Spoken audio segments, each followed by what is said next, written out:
for November at all. One way or another, I'm not ready for it. Definitely in my lifetime, this is the most divided that we've been as people.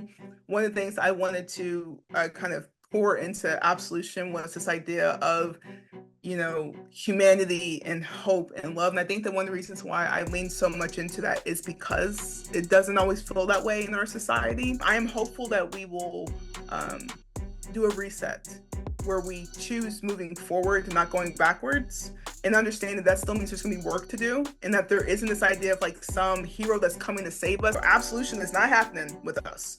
Okay. Hello, I'm Rachelle Storm, author of the Absolution series, and this is So Booking Cool. Stay tuned. So fucking cool.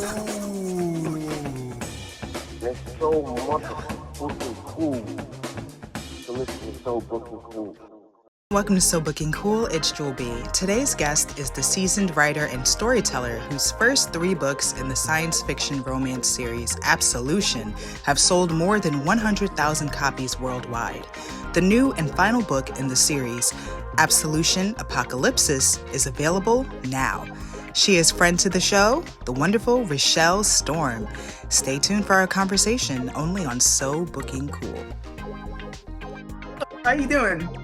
I'm doing really good these days. I can't complain. Been really, really busy, but I'm hanging in there. How about yourself? Always good to be busy. Always good to be busy. Yeah. They say like idle time can kind of be a devil's playground, something to that effect. Yeah, exactly. So I try to keep myself pretty busy. I think I naturally am a pretty busy person. I like to always be doing something. And so I usually set up my schedule where there's always something going on, and I'll have like a little break. But if it's too long of a break, I definitely am like, I gotta get out and do something. So what is too long of a break for you? Um, I would say anything over like 2 weeks vacation time is a lot for me. Usually, I try to get to the point where I'm so busy just going that by the time I have a break, um, I definitely need the break. But I would say after like 3 or 4 days of just relaxing or trying to reflect or just unpack my mind a bit, my mind's like, okay, that was cute. We gotta get back to it now. Speaking of which, did you get to have any vacation time so far? I've had a little bit. In fact, this is let's see, I think I'm on a week and a half of technically I'm on vacation at the moment. Just a staycation definitely at home. I've definitely become more of a homebody lately, and I think part of it is um I really like my what I call like my writing cave. I really like to just be in this like zone where I can like focus on my characters and building and storytelling and kind of daydream a little bit. And so I really enjoy being at home. I have a nice little garden and I can be out in the backyard. And so yes, I'm definitely enjoying that, but I'm ready to get back to different projects pretty soon. All right. Well, that's so good to hear because Absolution, the series is completed now, right? Yes. So of course, one of the things that we want to know, and I guess we can get into this later, is what's next for you. So it's so good because you mentioned projects. So this is not the end, right? Yeah, it's Yeah. I think that it's very clear that I enjoy writing. I definitely think that writers write, and uh, I don't think I'll ever just like stop writing. So the only question is, how do I turn those into projects I can share with other people? But I'm always writing something. So when did you know that Apocalypsis was going to be the final book in the Absolution series? I think I finished writing the third book, and so Reckoning was done, and I read over it. I didn't send it to the editor yet, but I shared it with different people, and I think as I was reading through it that final time, and because at first it was supposed to be a trilogy, it just felt very incomplete, and it it wrapped everything up in a very nice tight bow, but it didn't exactly feel very like satisfying.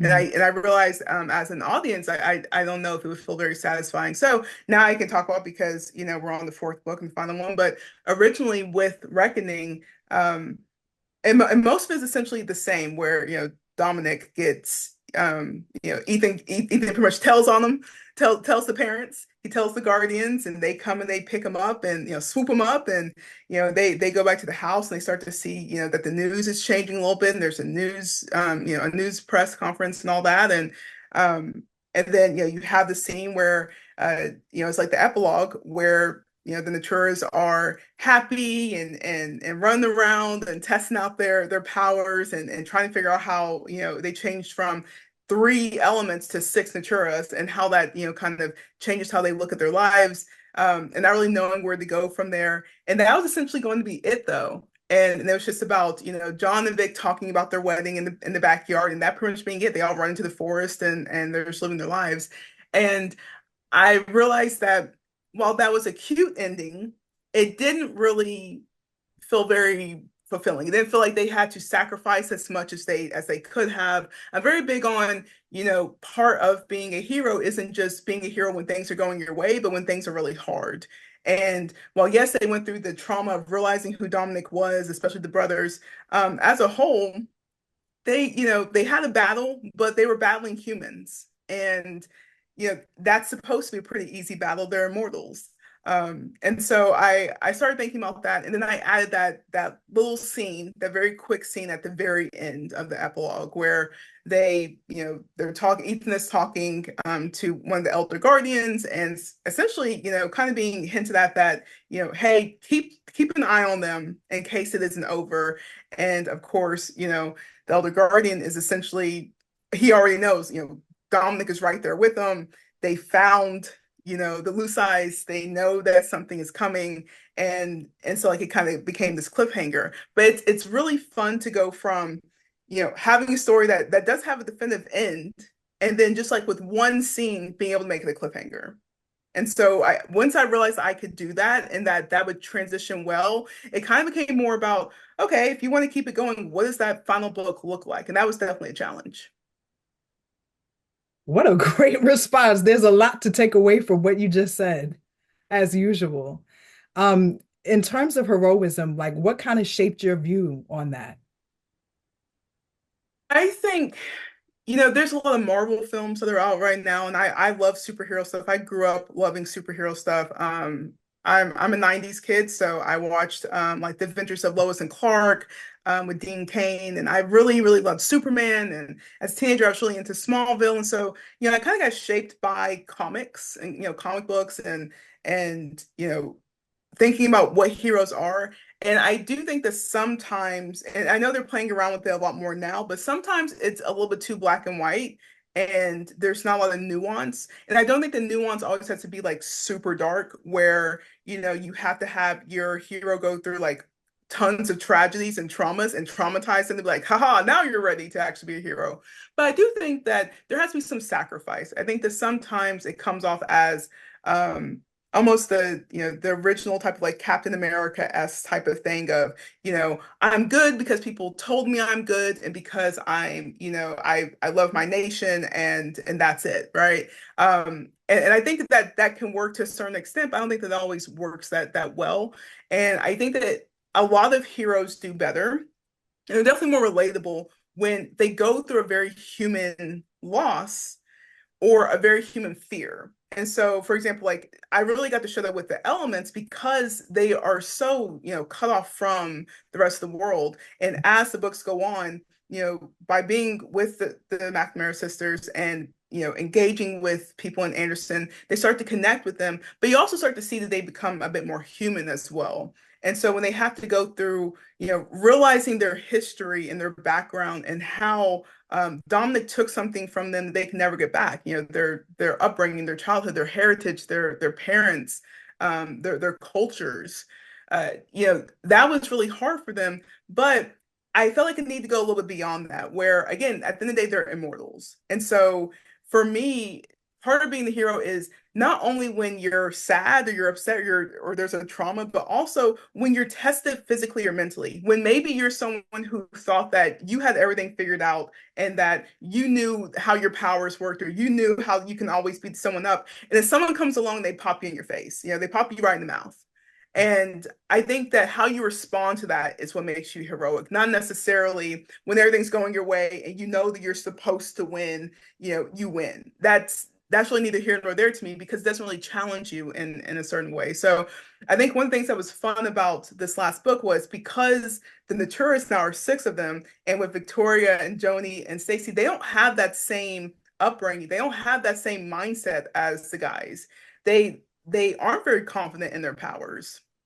They don't really know exactly how to face an evil. And along the way, the guys kind of realize that as well, that they've prepared by fighting and battling each other, but to actually fight the ultimate evil, which is a very sinister, mysterious type of force that really does counteract a lot of what makes them them. That's how you can tell, when they're heroes, because they still go out and they still sacrifice themselves and they're not sure if they're going to win because they realize that they don't have all the information and that there was so much they had to learn on the fly. And so I think that's what is heroic, when you think that you may not actually win and you still do it. Speaking of the book, because I want to go to a line that I like, and this also ties into the theme of the series and definitely the new book, the final one. There's a place in dialogue where it says, "Your life depends on the evil in the world not being over." That is very deep. Can you just tell us more about that and your thoughts on whether or not you think that that is true for the real world and why? Um, I think for certain people, unfortunately, it is. I think that fear is a very powerful motivator for some people. Not for all. I think that for a majority of us, hope is what kind of gets us through the day and trying to, even if we have our moments or our ruts where we feel very hopeless, I think that always trying to move toward finding some sense of hope and in hopeless moments is what gets us through. But I do think that, for some people, especially people who may be kind of out of touch with society or are very power hungry or just focused on power. I think that yeah, it's that idea of like needing to fearmonger, needing for something bad to happen in order for people to feel like they need you, not because they respect you, not because they love you, not because they admire you, but because they know that they have to rely on you in order to get through a situation. And I don't necessarily think that that's a way to live life. And for example, like with Dominic, toward the end, he's really trying to figure out who he is. And as he has everything stripped away from him, he's in a situation where, and I wanted to kind of show that at the very beginning, that he's in a situation where he's haggard. He doesn't really look like his, well put together self anymore. He has people talking to him kind of crazy at the beginning, he's not used to that. He's just being regarded in this very like, he thinks very highly of himself. And so he finds himself, going from someone who uses, the idea of evil being that's what he uses to make sure that people listen to him and so that he's always in control. And yet as he starts moving throughout the book, this final book, he's starting to realize that that's not really working. He doesn't know what else to be. And so even toward the end, he's not really sure, like the end of the book, he's not really sure of who he is and what he's like without that fear, because what he's starting to realize is that he always has had that fear. That's what has made him have to depend on other people and to sacrifice things from his past. And as his childhood comes up and getting to understand Dominic a little bit better, you start to realize, did he ever really stand a chance when it comes to the way that he views the world? Because he was always surrounded by this fear of evil and then becoming a type of evil in the process, just out of desperation. You touched on it about people feeling needed or relied on. And tell me if you agree. This also just makes me think of like the healthcare industry, the police force, even dentists and other people who work to serve the community and to help people, there are certain things that they know, but in order to like keep their jobs and everything in their careers, like these problems have to exist. They have to keep going. Right. Yeah, I mean, I think of even how because these are like everything just you just listed, these are very honorable professions, and yet I think Right. because of, yeah, like I know we love to blame the media and all these things. I think because of us, our human instinct and how we interact with each other and our attention spans of technology, it's very hard to keep our attention and to let us know like what's important.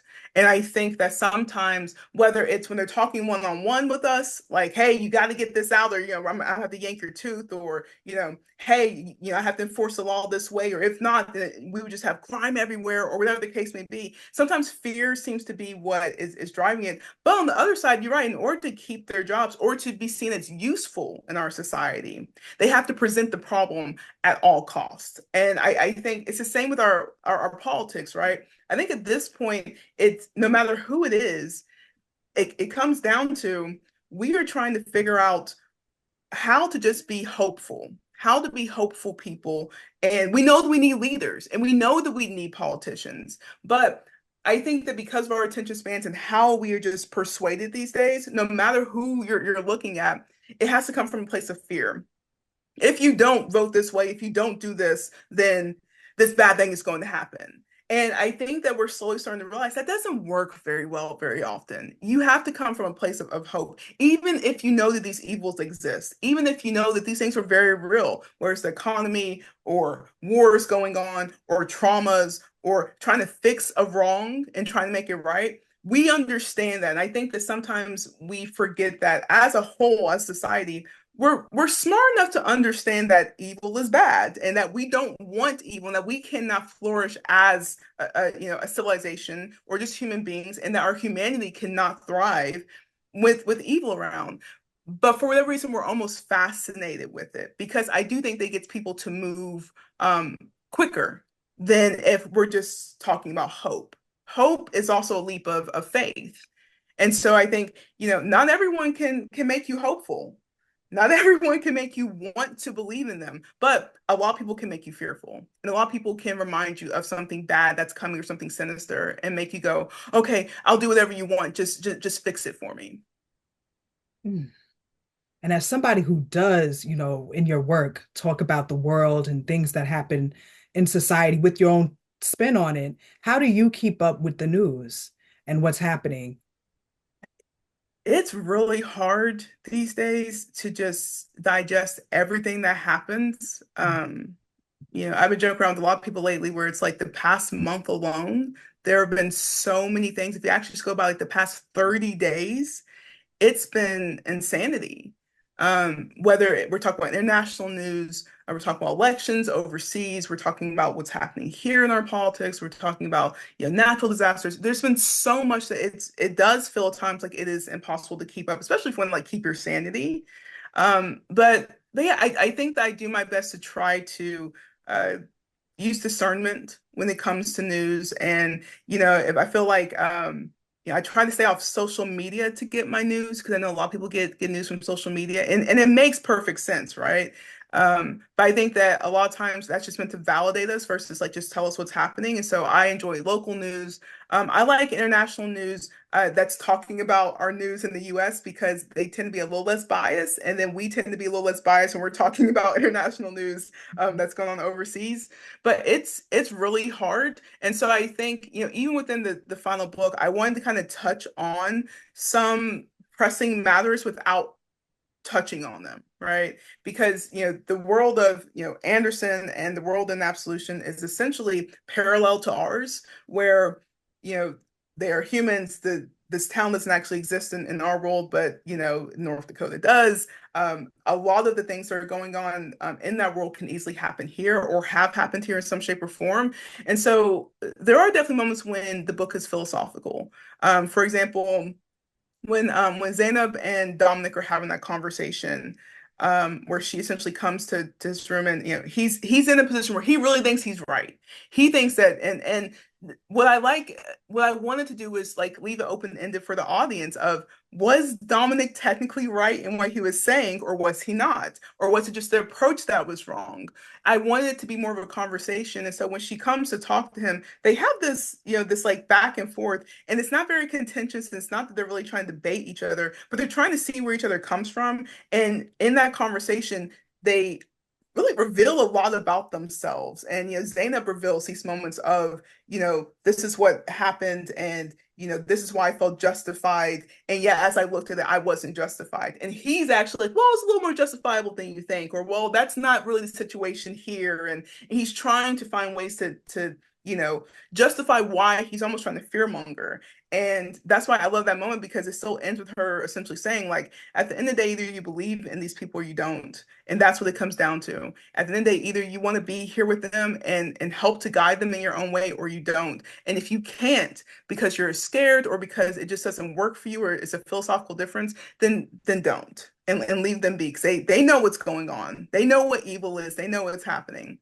And so I think that moments like that um, are very much tied to our society and our politics and our news, right? Where we understand what's going on in the world. It's very hard to keep up with everything, but either we believe in our systems and ourselves, or we don't. And if we don't, that's fine, and we can change them. But if you're just going to sit here and complain the whole time and not do anything to help, or if you're just going to fearmonger, then maybe, step out of that conversation and go, sit with what you actually are trying to say. So I like moments like that within the book, because I think it's very, again, it's philosophical, but it's also very ontological. What is the meaning of why we're all here together? Absolutely. Wow. How did you come up with the title Apocalypsis? You pick really good, Um, titles are really good, by the way. Thank Yeah. you. Hmm. Again, not only was it like the last title, obviously, that I came up with, but for the first three books, I kind of came up with them around the same time. So I had an idea of what I wanted to do with them. But for the last one, I really wanted to sit with what was happening in the book. So I actually came up with it after I wrote it. And so after I wrote the book, that is when I realized, you know, hey, it is almost like an apocalypse. If they don't win, the world is over. And so, but also it's like I don't want to just be called apocalypse. And so I started to look into, I'm really into like Latin words and different languages, and how different languages all feed off of each other, and why they feed off each other in different ways, especially like with root words. And so that's when I was like, yeah, let's have it be more like, if it was in the tablet, would it be called Apocalypse? No, but it could be called Apocalypsis. And so I also like that because it's a different word, and yet as English speakers, we know exactly what it means because of the root of the word. So I think that was something that stood out to me. But it was one of those titles where it took me a while to get to it, and then as soon as I thought of the word, I said, "That's it. That's the title." Did you feel it in your gut or was it more mental? I think I felt it in my gut. A lot of the decisions I've made with the books have been instinctive, where it's in my gut more than I think, if anything, mentally, I almost overthink things with these books. Especially like with this last one, I kind of psyched myself out there for a while when I was trying to, start writing it, because I was like, originally it's supposed to be a trilogy, and you know, I actually haven't written one just from scratch, totally from scratch, in years. I always had parts done. I always had scenes written out, and I would come back to it and tweak where the case may be. This was the first one where I was actually starting from scratch and looking at a blank, a Microsoft Word document, and just saying, okay, what are we going to write here? And there were definitely those moments where I think mentally, if I didn't like lean to my instincts, I think that I would have psyched myself out even more, thinking about, as an author, that final book can really burn you if you're not careful. It can disappoint the reader. It can disappoint your audience. It can disappoint you, or you get writer's block, right? So there were definitely those moments where I think mentally I was like in and out of it, but my instincts always kicked back in, and that really helped me. With this being book four, has your process evolved at all or changed at all? Writing four books. Yeah, I think I'm more confident. Um, I think that once I get into the flow of writing, I don't question or second guess myself as much anymore. I don't worry about, for example, like the formatting of it, or how the dialogue should flow, or how I get from one character to the next. I think that once I started looking at it as almost from from Kaya's perspective, and letting her kind of tell the story is essentially what's happening in the first three. The fourth one, kind of came to that type of voice as well, where it is just like just a different type of voice where you're watching what's happening. And so I think, with the first one, that was the biggest problem. It's like, okay, is it first person? Is it third person? What does that look like? How do we get from one place to the next? I will say the one thing that was difficult was writing the ultimate evil and those scenes where we're completely removed from all the main characters.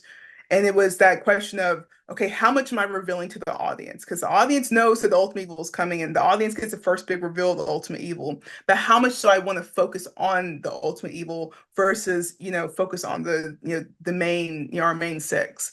And I think well, you definitely see the ultimate evil, and you see those moments where you go, "Oh, okay, so that's why Dominic was so scared." Got it. I also wanted to, I think that Hitchcock does a really good job in film of letting your imagination kind of play with you a little bit, and having those moments where you know you've already decided what's about to happen in the scene, and then it doesn't happen, and then you think again it's going to happen, and then it doesn't happen, just that type of suspense. And so I wanted there, even in those moments where the ultimate evil kind of pops up, for it doesn't really happen until later on, but there are still those big reveals where you go, oh, so I thought the ultimate evil only had this power. Oh, it can do this too? That's strange. Oh, okay, it actually is a very big deal. Oh, they have to hurry up and get out of here. I wanted to have those moments, but I didn't want it to be where, for example, like in horror, where that's really all you're focusing on, and every scene is almost gratuitous with, look at this evil and look at the violence and all these things. And so one thing I will say about the writing process for this one was it was hard to balance out the darkness of the ultimate evil with just them as characters. And I think the way that I ended up doing that was with a lot of comic relief, where if there was a moment that was a bit sinister, it was followed by, a moment of either them acting very human. So like with the sisters being in the house trying to, figure out, what's going on, where even though they sense that something, really bad is coming, they essentially are siblings. They are very much Yes. siblings in that moment, and they're teasing and they're reminding each other of, of past situations at haunted houses. And I think that by doing that, and kind of focusing on those moments, it takes away some of that tension, because what I didn't want to do was I didn't want to write a horror book by any means. Right. Yeah, I was thinking about that scene too. Like I loved it. I just love how you write the characters and their banter, and it's just so consistent like with who they are. Do you feel like you can write them in your sleep?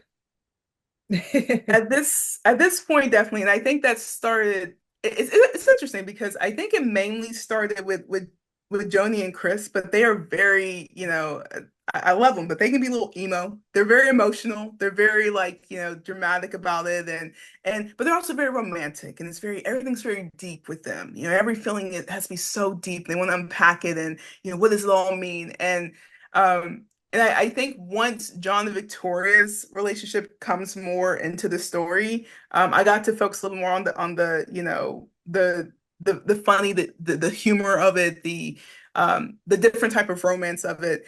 I think it took me longer to kind of balance out Stacy with all of them.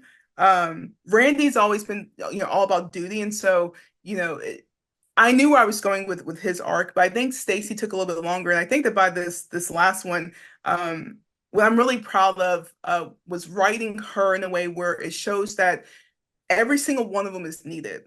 And while Stacy is the one that probably gets the least amount of attention in the books, she's definitely there. She definitely has her moments. But as you get to this last one, you start to realize just how much they need her and how much her sisters actually rely on her. And so there's a reason why she's that energy, she's that life, that essence, to remind them, this is what we're fighting for. And so, when she's gone for a little bit, it it does it changes everything for all of them. And I think it kind of surprises, Randy and Chris and John, like, oh, okay, her being, in this situation, it we have to figure out how to bring her back, how to save her. And so I think that being able to finally find Stacy's voice where she teases her sister, and she's a little more, not necessarily objective, but she's definitely more hopeful, and she can watch Joni and Victoria bicker or go back and forth, and then she'll join in, and then she's going to bicker with them.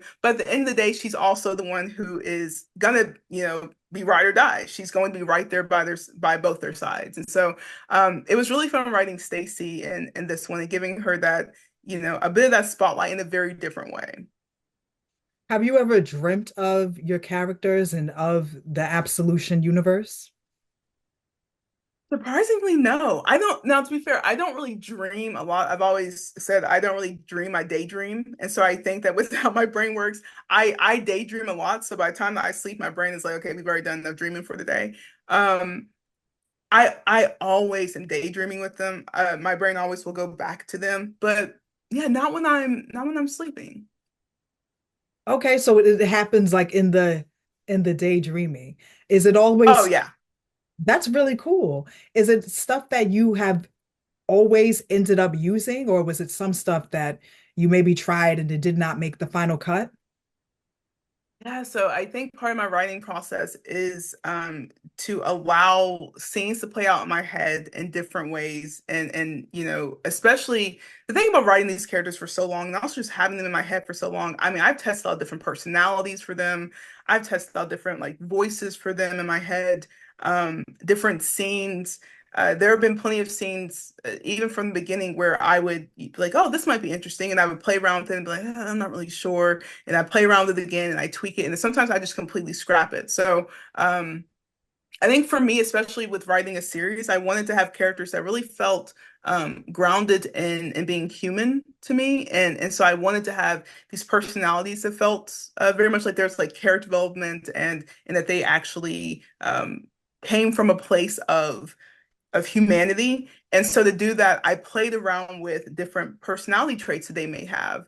And so, there's a reason why, Victoria is, the strong one. She's the rock, but she's also she's a smart aleck, and she's, and she, pushes back against things. She tests things. There's a reason why, Joni's more of the she's always on the journey. She's always seeking to figure out, who she is and who she wants to be and why these things are happening. She carries the weight of the series a lot in different ways. And so that was also kind of fun to show in terms of in Absolution, it's about her, she connects the brothers to her sisters.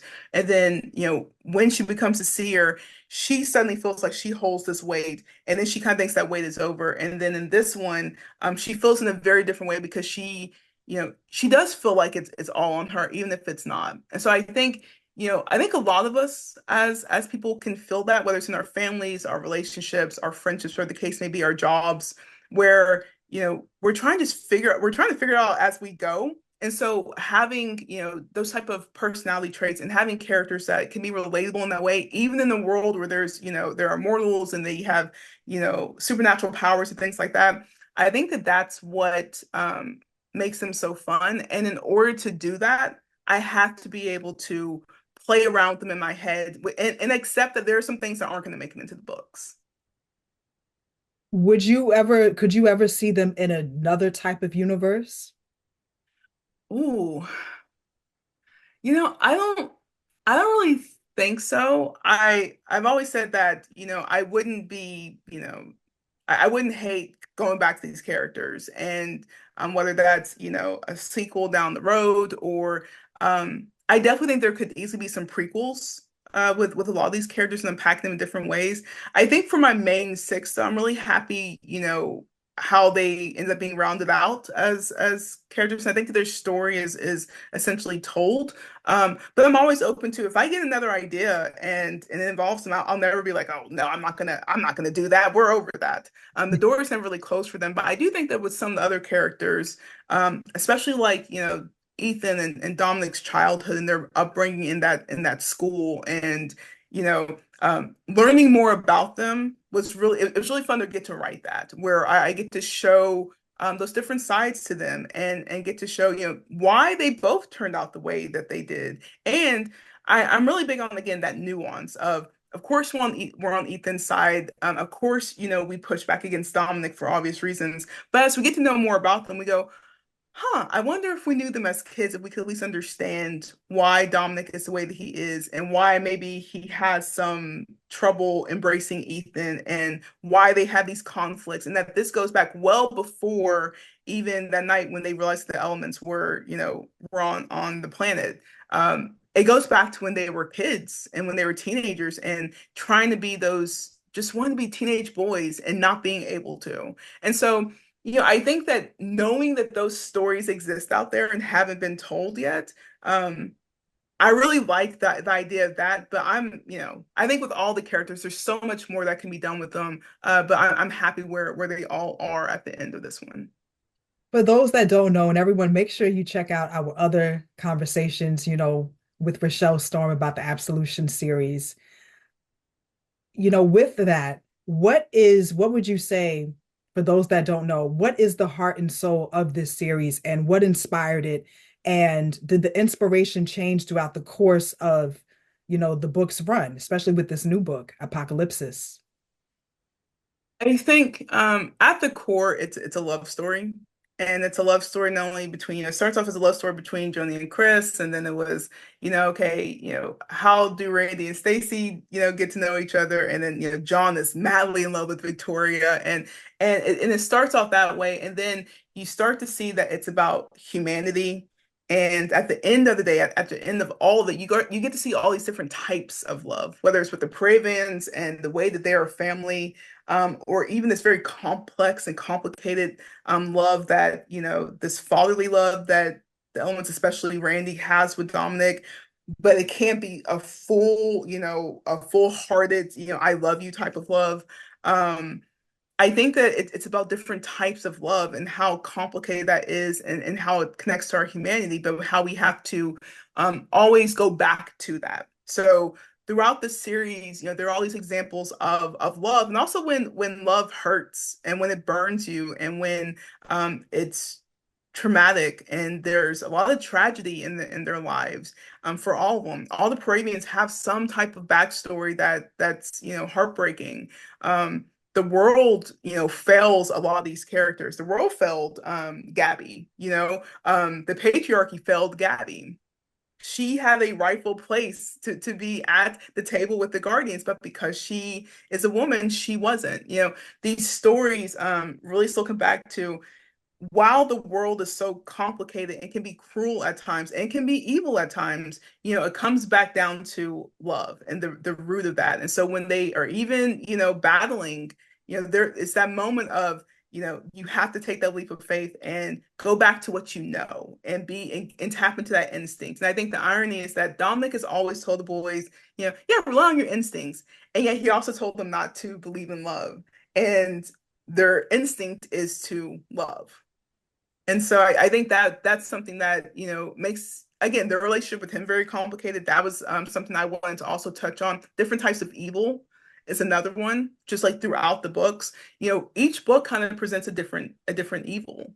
In the first book, it's a bit of Dominic, and then it's Caleb. By the second book, it's definitely Caleb, and it's a very superficial type of evil. It's an evil that is just rooted in power and greed, and kind of a caricature of the Lex Luthor-esque type of character, who just wants to just consume everything. With Dominic, it's more about thinking that he knows more than them, and that type of evil that's like deeply rooted in the betrayal, and then this ultimate evil that is the idea of, it's all about fear, and not only fear mongering but doubt. You need to doubt yourself, you need to second guess everything. It shouldn't be about love. They don't really love you, they don't really know you. So there are those very clear moments when that happens. So I think throughout the series, it's been oscillating between the idea of like love and hate, love and evil, good and evil.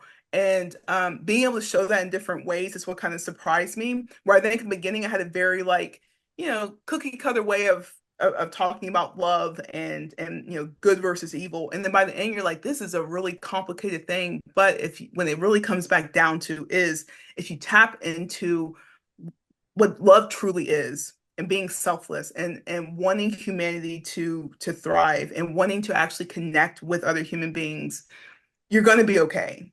And so I think that's where those themes continue to show up throughout, but present themselves in different ways.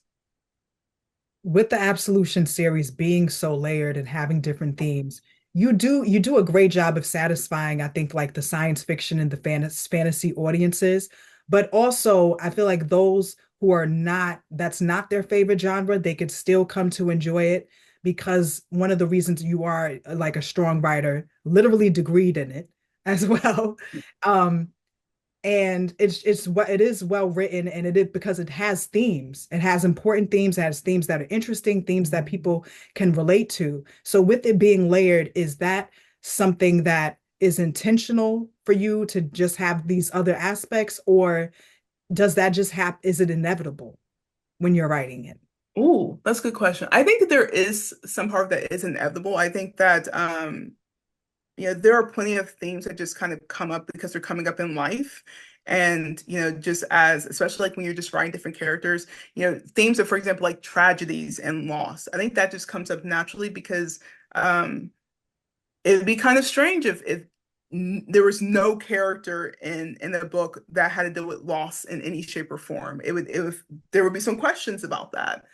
So I do think that some themes are inevitable. I think that there are also themes that I really wanted to touch on, and then I surprised myself with how they would lead another theme. So, for example, even in this book, there's a whole side plot essentially um, about discrimination and not seeing Indigenous people for being actual human beings, and that really hitting Victoria in a very specific way, and the sisters thinking about their heritage, and if we're going to have these powers, we got to be able to use them to help people who are like us and who are invisible too often in society. And so that was something that wasn't originally, I didn't intend to write that, but as I was writing and allowing the characters to play around with each other, I realized that of course, these are going to be pressing matters for them, and also have an idea of even when things are getting better, there's still more work to be done,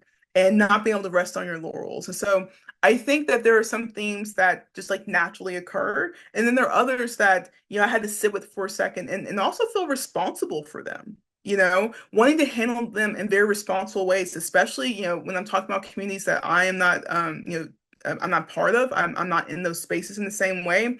Um, of course, I talk to people who are in those communities and who are in those spaces, and I think that, for example, we were talking about the news earlier. Our news can do a better job of acknowledging our shortcomings as a society when it comes to how we treat different communities of people, and maybe cover things that are happening in those communities better.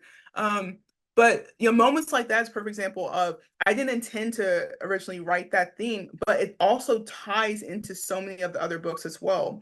The idea of being marginalized, of being a minority, of feeling like an outsider, being treated like an outsider. The sisters know that very well, and so they hint at it in each of the other books, but it really isn't until this one where they get to do something about it. So that was really exciting to be able to write and to allow the brothers to be in that space with them and to understand like where they're coming from. Because I think that part was interesting because it also shows their dynamics in a different way where there is a moment where they're all arguing about are you going to who's on the case and who isn't, and Victoria kind of makes her assumptions about them and they're making assumptions as well, and Randy is the one who essentially is like, you think that we don't care, you think that we don't care about humans because we weren't raised like you were, and we didn't have a childhood. That's not true. And letting them have that moment and her kind of being surprised by them, that they want to help, and they of course they're going to help, and not because they're the heroes, but because it's the right thing to do. I think that having those moments in the books, they tie on bigger themes, but they become their own like little side conversations, and that's really nice. How how have people from the Indigenous community responded to the Absolution series so far? because there's more to Hey, come. I With yeah, I haven't heard from a lot of different fans. And to be fair, some of that's by design. I get very scared and anxious when I'm engaging with fans. Not because I don't want their feedback, but because I know how much, these stories mean to me, but it's kind of wild to think about how much it can mean to other people as well. But I have had a few conversations and, you know, like I said, while I was writing it, I also wanted to reach out to people that I knew and I was comfortable with and ask, like, is this even something that, like, I'm not trying to exploit something. And they're like, no, that's just how the world works. Like, that's something that you should definitely be talking about. And the idea of, missing Indigenous women, that's how the world works. And that's something we should be talking about. And I had to sit with, okay, well, how does that look and how does it look for these characters? And so I did make sure that, that the people I talked to, I was like, hey, here's this chapter, let me know what you think. And then of course buying the book and they were they're like, yeah, that's exactly how that works. Feeling like it is the last thing that is talked about or it's swept under the rug or feeling invisible. And so being able to have characters who can connect to that was something that was really important to me. Um, I do think that something that's complicated about the characters, though, is that because they're all interracial, they all come from interracial relationships. But for example, the boys are mixed with several different races, and the girls are white and of course Indigenous and they're Chippewa. Um, I think because of that, it does complicate those stories because it's a complicated heritage, a complicated, narrative. And Victoria kind of touches on a little bit where, feeling a little bit too white at times or too Indigenous at others, depending on the space that you're in. And so I also want to be clear, like their experiences are also based on them, you know, being biracial. And that's a little bit different. And it's interesting that we're talking about that when we're talking about politics, it even coming up, this idea that you turn a certain race or that no, that's not how it works. But, it's our lack of understanding how not only race relations work in this country, but also what it means to exist in different spaces at once. And that no one else gets to choose that for you or tell you how you get to exist in those spaces. So I think, it's interesting to me how many times those conversations have come up just in general. But, in terms of, I really wanted to do justice to conversations about Indigenous communities. And as I was writing it, even, I realized there's so much more that needs to be done to have these conversations in mainstream media in different ways, whether it's through telling stories or making things more visible. And it amazes me how often, no matter the atrocities, no matter how much these things continue to happen, we still fall into the same issues over and over again, the same flaws of not wanting to talk about them, not wanting to bring attention, and not giving people space to tell stories. Yeah, where do you stand on that if you don't mind sharing about the whole biracial identity and whether people have to choose or people are saying you're not this enough. How do you feel about that, Rachelle? I think that everyone can choose their identity the way that they experience it. And I think that that is something that if we could just figure out as humans and just accept us one another, we'd be a lot better off. Whether we're talking about race, sexuality, gender issues, whatever the case may be. I think that we as people are very big on telling other people how to exist in this world and telling them if you want to be able to exist in this world, you must do it in this way. And it seems like no matter how much history is like, that's not it. Don't do that.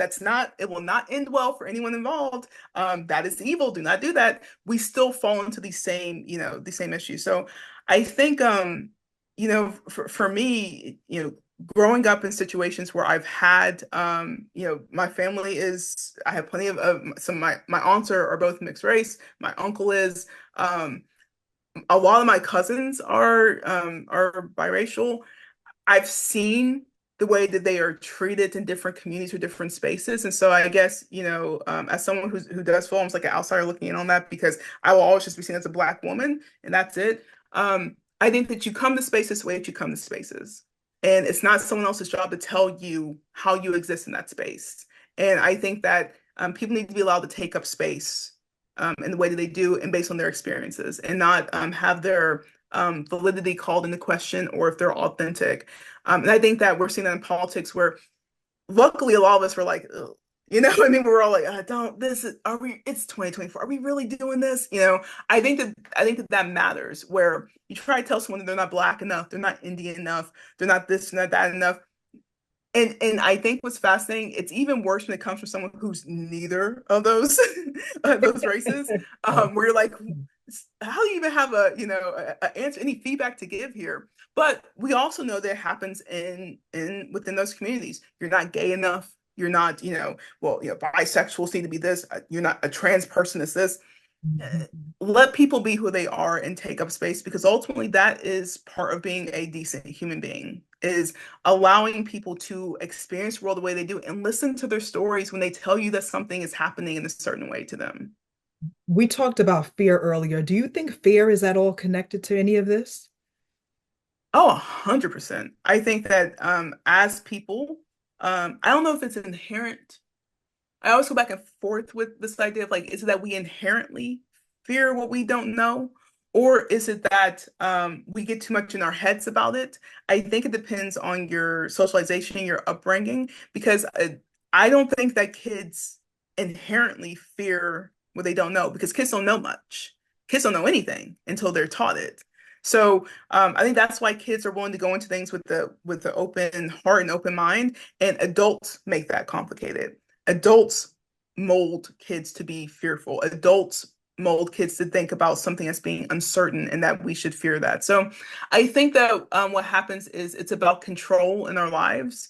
And a lot of times people who are hateful, who discriminate, even people who, accidentally do something or unintentionally, and they have to sit and think about it and then they grow from it and learn from it. It tends to come from a place of a fear of not being in control. And so thinking that we know everything, we have to know everything. We're like, that's impossible. You can't know everything. Being presented with a situation where there's someone who enters into the space and it catches you off guard and not knowing how to deal with that. I think that it comes from a lack of control. And I think that there are people who need power and control at all times, especially if they feel powerless or like they're not in control in their everyday lives. And so I think there is something that is that correlation between feeling powerless in everyday lives and then feeling like you need to place that on other people and tell other people who they are and what they do. So yeah, I don't necessarily think that, again, I go back and forth with it because it happens to all of us in some shape or form. Some of us just learn about it quicker, or we'll be like, "Oh, I remember that happened to me. Yeah, I'm not doing that to someone else. That's wild. I can't believe I would even consider that." Right? Whether it's making just like an offhanded comment or maybe being a little hesitant to accept like an outsider into your world, no matter if we're talking about race, sexuality, or just like a neighbor, for example, just someone who shakes up your routine. I think that part of it seems like it's almost instinctive, but I think we've been trained to instinctively think that that's okay. And most of us, luckily in this society, know that that's not it. We have to train ourselves out of that, unlearn it. Where do you think things are headed? Like within election and just in general? Yeah. I think I'm an academic. I write a lot about turning points and flashpoints in society. We're at a flashpoint in our society, and we're not the only ones. So I look at not only as humanity as a whole, but just different countries, and so I focus on the West. Um, France decided their flashpoint. France said we're not going to have certain people trying to fearmonger us. The UK decided their flashpoint, and then now they're having a ripple effect that is reminding them that even if you try to choose a different path, there are people who are still hurting and they are going to try to hurt other people. And that can be shown through racism or the case may be.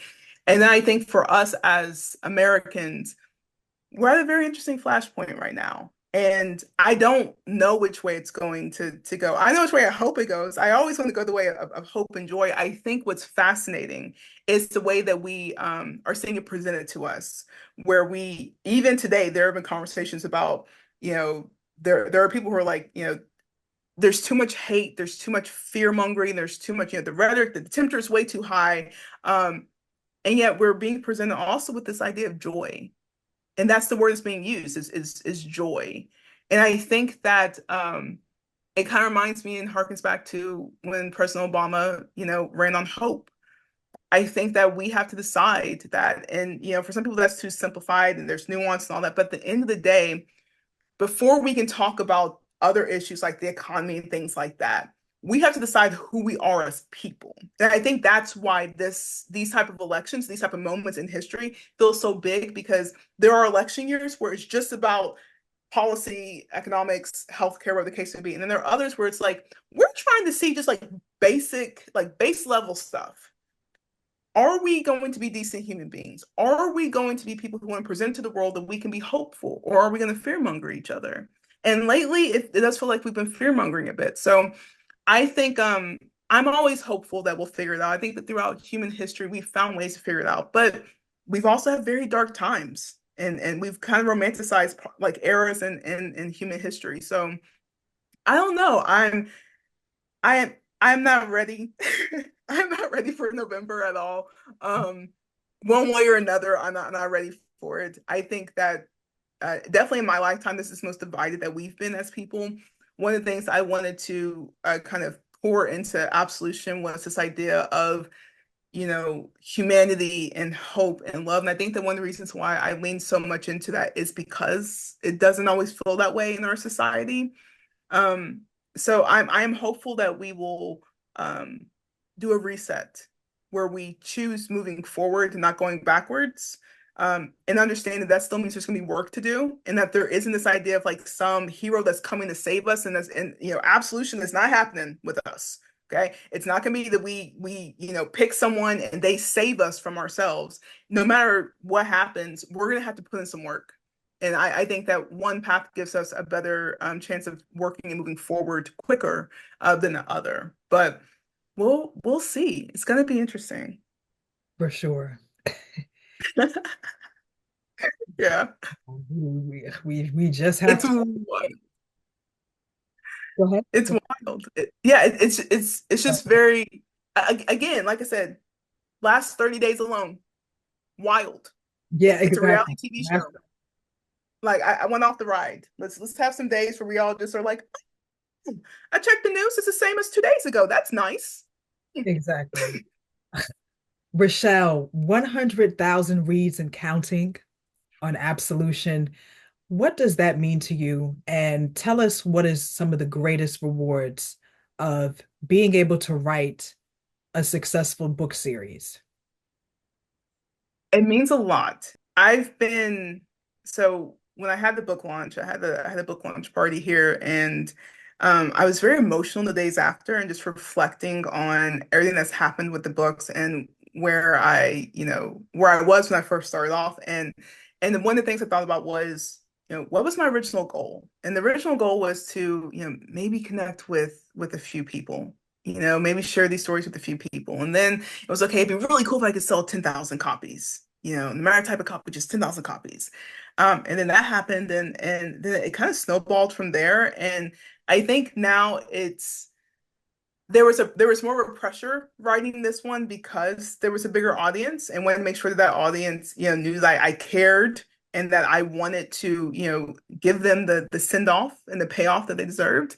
Um, at the same time, I think it's all very bittersweet because I love these characters and they've been in my head since, I was a teenager in some shape or form. And, now I'm 37.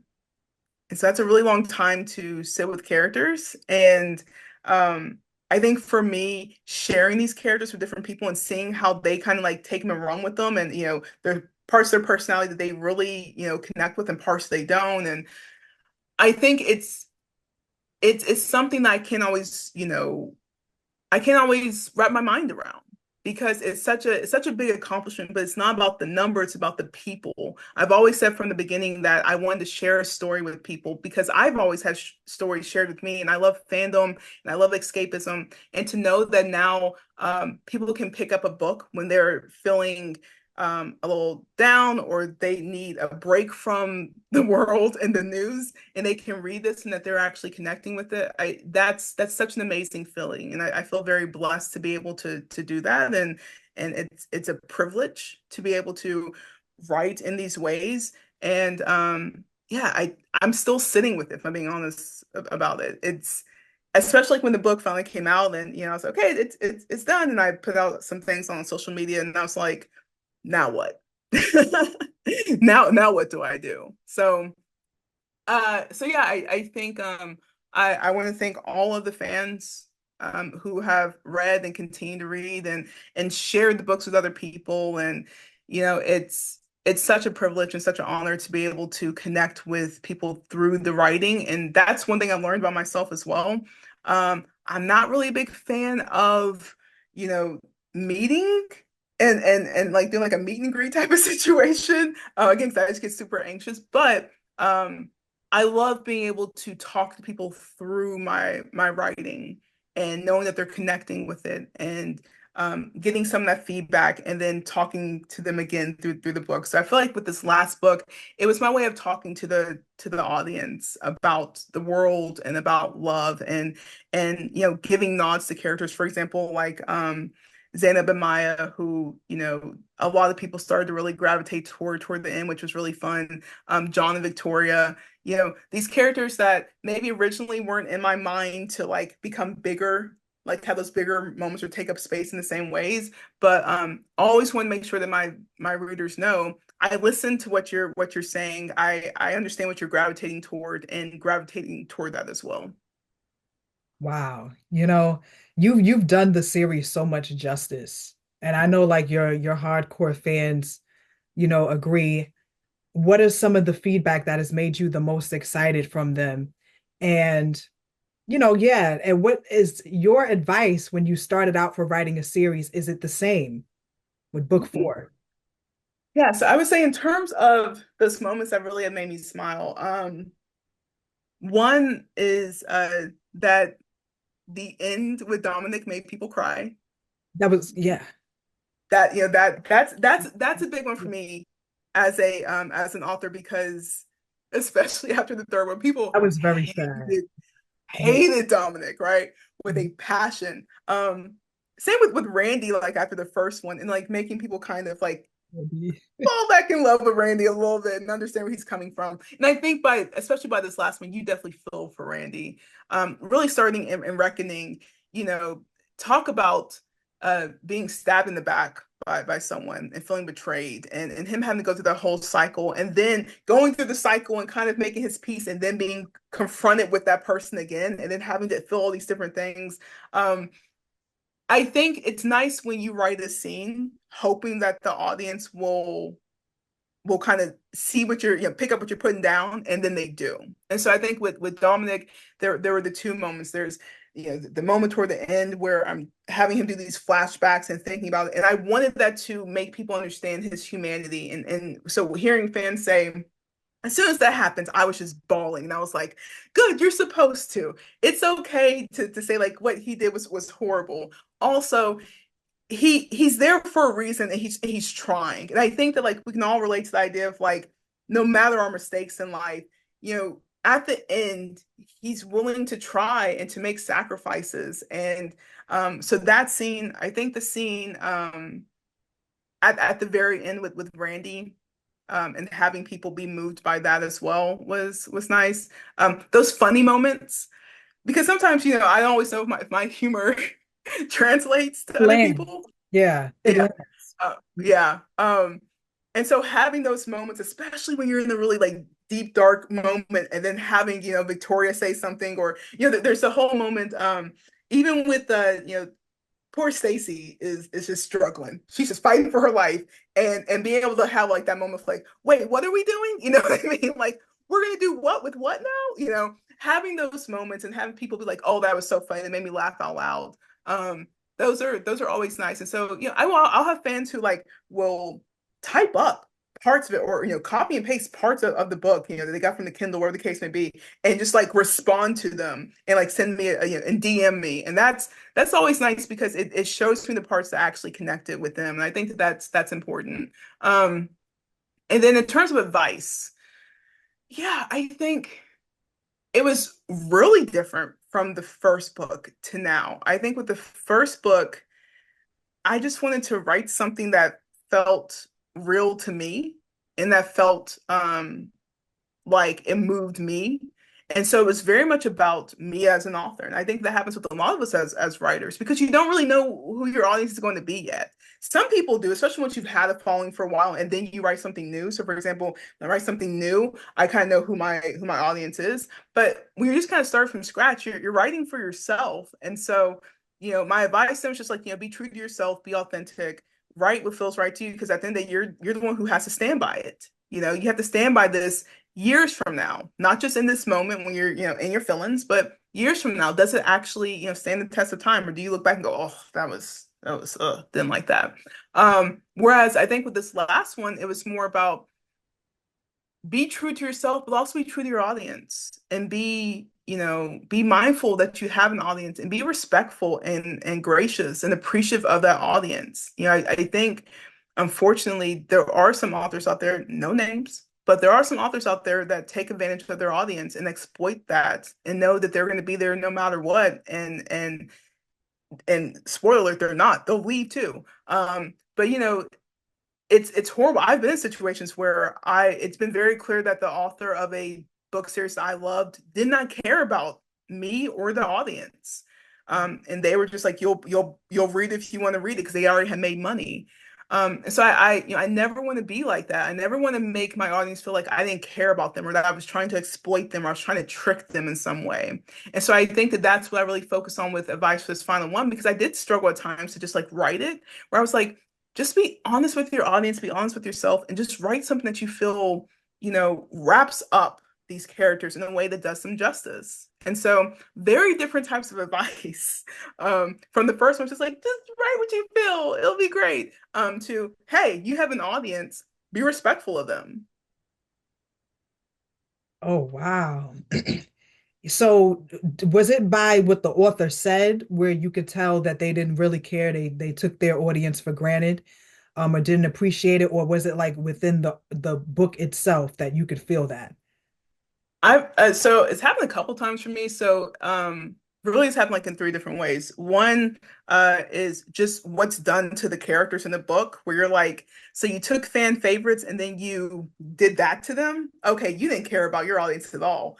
And they kind of laugh at like, I knew it pissed people off. And you're like, why are you trolling? Why would you want to troll your audience? Without this audience, you don't have what you have. Why are you doing that to people? And they're like, oh, this is art. And it's like, that's not what art is. That's how you get people upset with you for no good reason. That's how you make people not want to read, quite frankly. People invest their time when they read. It takes effort. It takes hours. You're asking people to stop what they're doing in their daily lives to also give their attention span to something that takes more than just 10 minutes and to dedicate time to reading something and to diving into a world and investing in it. Don't mess with their heads in the process. If you're doing it to like get like some type of payoff at the end, that's fine. You can't always do exactly what your audience wants. You don't want fanfare to the point where it seems like almost like fan fiction. You're like, okay, calm down. But just being like, well, I got bored, so I decided I just didn't like these characters anymore. I've had that happen. Someone just how, some of these authors live their lives. They're racist, they're sexist, they're homophobic, they're transphobic, they're just not good people when stuff comes out and they double down on those things. That's a betrayal of your audience. Your audience, again, there are tons of conversation out there about like, separating the art from the artist and all that. But at the end of the day, you don't want to give money to or invest in people who are just not good people, or who that if you met them, they wouldn't like you. So I've had that happen where I'll have an author that I really used to like in the past who says something racist, and I'm like, oh, well, that's unfortunate. I wanted to like go to a meet and greet, or I wanted to meet that person. I don't want to do that now. So I think moments like that are the bigger thing. But in terms of what has felt the worst, It's in the books. It's when they mess up the characters in the books. Because you can be like, oh, forget that author. I'm never going to buy anything new from them again. But you still have those memories with the books and the nostalgia of how you felt with them. But if they mess up the books for you, that's just no bueno. Ooh, I love that you said all of that. Yes, absolutely. So speaking of which, what is next, Rachelle? So I'm going to take a little break. I I actually wrote two books this year. I got two books published this year. One for as Rachelle Storm in my creative work, and then one academically. And writing both at the same time, I would never want to do that again. So I'm not going to. I think I'm going to write for fun for a little bit. I definitely have a vault of stories that I write just for me that aren't really for another audience. And that's how I kind of keep my mind fresh and I, fall back in love with writing at times. Because sometimes when you're just writing for a deadline, it becomes work, and there's nothing wrong with that. And it's still, you still feel very appreciative and privileged to be able to do that. But you're shelling out, you're trying to produce something versus just like create something. And so I think I'm gonna take a little bit of a break with that and just kind of just write for fun. And then I have to kind of decide, do I want to do, I know I want to do another type of book, with under, Rachelle Storm for sure. Um, but I don't really know what it would look like yet. And so I think what I'm gonna do is give myself the space to just kind of write freely and then see, do I come back to these characters? Like I said, I don't have any ideas right now for a sequel with the main six. So, I don't, have anything to report on that. A lot of fans have asked me, this can't be it. You're going to write more. And I was like, as of right now, this is the end. I think it's a pretty, I wrote it as an ending for a reason. I will say, if you notice an epilogue, I did leave it open-ended. It wasn't a cliffhanger by any means, but I did leave room for, I didn't completely slam the door shut. So if I come up with an idea, which some people in my life are like, yeah, you're gonna, by the holidays, you're gonna have an idea pop in your head, like, huzzah, I'm gonna write another one. If that happens, great. But I'm trying to give myself the space to just embrace everything that has happened. But yeah, I'm not, I know that I'll write something else. I don't really have well, that's a lie. I have ideas. I've written down ideas for especially prequels. So I think that if I did decide like, hey, I really want to write something for the series and I don't really have anything as a sequel, I would love to write either about the Pravians and how they all came to be, or about, which I think is a little juicier, a little more drama, is the school for the Guardians, and Henrik and Archie and Dominic and Ethan, and how they all came to know each other and how very complicated their backstories are. Because my goodness, these, like I said, Dominic didn't really stand a chance. And at the end of the day, he did pretty well considering who his father was, and considering the world that he was, born into, and being isolated from his mother and all these things. So a part of me would love to explore that. That's ironic though, because I've always said I don't like prequels. I've never really liked prequels because I've always said, but you already know what's going to happen because you already read the other one. So why you want to know about the past? I think I'm starting to kind of like unpack that a little bit and be like, it depends on how you do a prequel. I think there are some prequels like, I'm not gonna, because I don't want fans of the films and stuff to be mad at me. But there are some prequels where I'm like, I think this was unnecessary. I think they didn't tell us much new about the character enough to like warrant another film or another book, or the case may be. But I think that if I can find enough ideas where it's like you don't really know these characters very well, you know their actions, what they mean to the main six, but you don't really know them. And if I could do that justice and actually show them as people, as characters, with personalities, and with very big stakes on the line, well before they even knew about the elements, I think that that could be kind of fun. And I've said it before in other interviews, this has to be on the screens too. It has to. There are things that are in the works, and I say that's all I'll say about, except for Hollywood is a very fickle friend at the moment. I don't know if you've been keeping up with any of that, but the amount of mergers, the amount of shows that have been cut, the amount of films have been cut after the writer's strike, the actor strike, which were both needed and necessary. But Hollywood execs and the studios are definitely pushing back against that, and they're almost trying to punish art because they had to actually pay some money.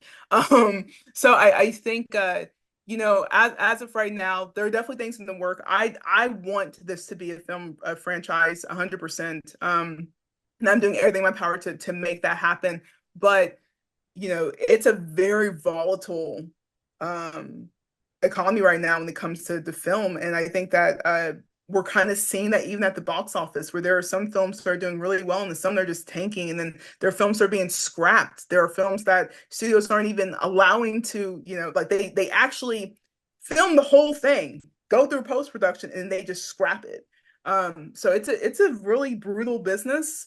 And I'm still on the outskirts, I'm on the outside looking in, and even just looking in, I'm like, my goodness, this is hard. So, Yeah. I'm definitely going to be someone who says, I want to see it on the big screen as well. One thing that I'm realizing, which kind of surprises me about myself, I guess I just didn't really think about it in the past. I won't compromise the characters to do that, though. I won't allow them to be watered down or, hey, you have six, can we have four? Hey, I don't really like these Peruvians. Can you just have, we're not doing all that. The studio that, you know, I give the rights to will be a studio that respects the characters and respects the essence of what's going on. There are things that you can do in film that you don't do in the book. There are things that you can do in the book that you can't do in film, but you want that essence. And I've always said that as a fan. I've been a fan of different book series that become films in a franchise, and they just slaughtered it. It was nothing like the original. You want to be able to keep that essence. And so I think that kind of surprised me, because I think, especially like with the first one, if you would have said like, yeah, maybe there's a studio who's interested, I'd be like, yes, doesn't matter. Here, where do I sign? And now I'm like, as I get older, it's like, yes, I definitely want it on the big screen, but only if it's done well. Not if it's going to be something that is exploited.